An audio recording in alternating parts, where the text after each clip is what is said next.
오버 더 탑 코멘트 4월 19일. 안녕하세요. 오늘은 65주기 4.19 기념일입니다. 오늘은 미국과 유럽과의 통상관계는 어떻게 진척이 되고 있으며 앞으로는 어떻게 될지 한번 알아보겠습니다. 최근 폴란드의 바르샤바에서 열린 유럽연합 재무장관 원내회의에서 그들의 통합 기조가 다소 약해지기 시작하는 모습을 보였습니다.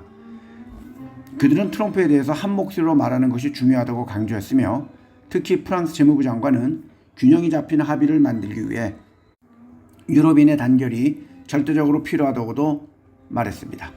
이것은 다시 말하면 트럼프가 아무리 당신 국가와 별도로 협상을 시도하더라도 하지 마십시오. 우리 유럽위원회가 처리하겠습니다. 라고 하는 것과 같습니다. 하지만 관계자들에 의하면 트럼프의 협상 전략에 충격을 받은 사람들이 상반된 제안을 하면서 분위기가 악화되었다고 합니다. 유로 중앙은행의 총재는 결국 장관들이 너무 많은 발언을 했다고 질책하기도 했고 유럽위원회가 주도권을 쥐도록 하라고 지시했다고 합니다. 한 예로 유럽 집행위원장은 만약 미국과 협상이 결렬될 경우 미국 IT 대기업에 대한 세금 인상 가능성을 제기했지만 독일 재무부 장관은 유럽에는 자체 개발 제품이 부족하다는 이유로 반대했습니다. 미국의 최대 교역 상대인 유럽은 관세와 무역에 대한 트럼프의 입장으로 큰 충격을 받은 것처럼 보입니다. 얼마 전 유럽의 모든 상품은 20%의 관세를 부과할 위기에 처해 있었습니다. 그런데 트럼프가 입장을 바뀌면서 대부분 10%의 관세를 적용받을 것이라고 했습니다. 물론 자동차, 철강, 알루미늄에는 더 높은 관세가 부과될 것입니다. 트럼프와 그의 팀은 취임 이후 유럽의 동맹국들에 대한 경멸심을 자주 드러냈습니다. 그러한 이유는 제가 얼마 전 유튜브에 올렸듯이 유럽의 많은 정부가 좌파이기 때문입니다. 그들은 각 나라에 우파 정권이 들어서기를 원합니다. 한편 트럼프와 일론 머스크와 친분을 맺어온 보수의 이태리 총리는 이번 주 워싱턴을 단독 방문했고 미국이 유럽에 부과한 20%의 관세에 대한 우려를 표명하고 양측 간의 이러한 긴장 완화를 위한 방안을 모색했습니다. 트럼프는 그녀에게 90일간의 관세 유예 기간이 끝나기 전에 유럽과 100% 무역 협정이 체결될 것이라고도 말했습니다. 비록 이번 방문이 유럽 집행위원회와 조율이 되었다고 하지만 프랑스는 단결을 제외하는 위험성에 대해 경고했습니다.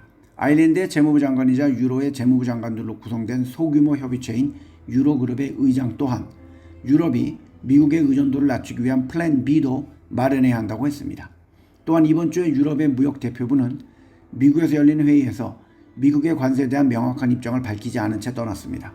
미국은 트럼프가 10%로 낮춘 20% 상호 관세와 자동차 및 금속을 포함한 다른 품목을 겨냥한 관세는 완전히 철폐되지 않을 것이라고 했습니다.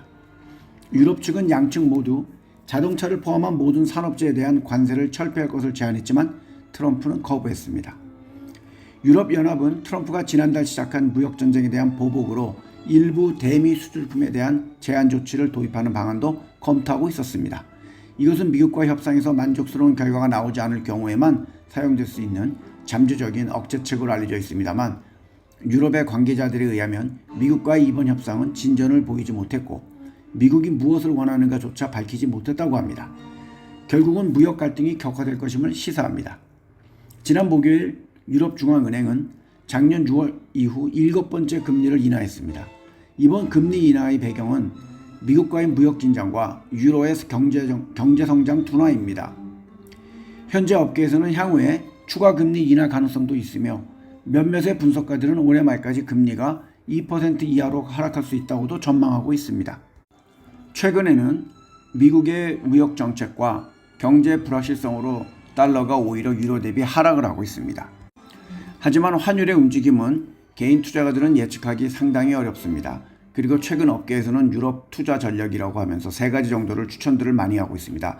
첫 번째는 고성장 국가에 중장기적으로 투자하는 것과 프랑스와 독일 등 안정적인 국가에 투자하는 것, 그리고 포르투갈과 그리스 같은 국가의 부동산에 투자하는 것 등입니다.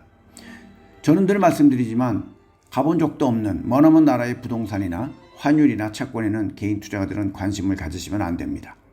일단은 트럼프의 관세 정책이 어떻게 바뀔지 모르기 때문에 개인 투자자들은 관망을 하시면서 들어가시는 걸 추천드립니다.